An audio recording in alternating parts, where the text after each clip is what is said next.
มาทุกคนวันนี้วันเกิดแม่นะแม่ตำขนุนกินชีวิตจะได้หนุนนำเรา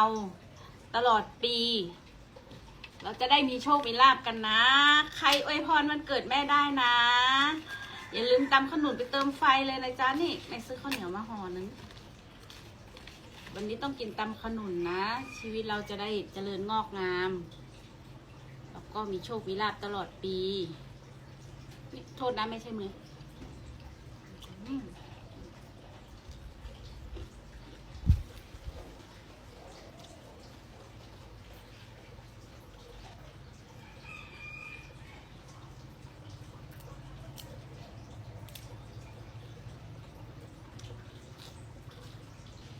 ครเกิดตรงกับแม่วันนี้มั่ง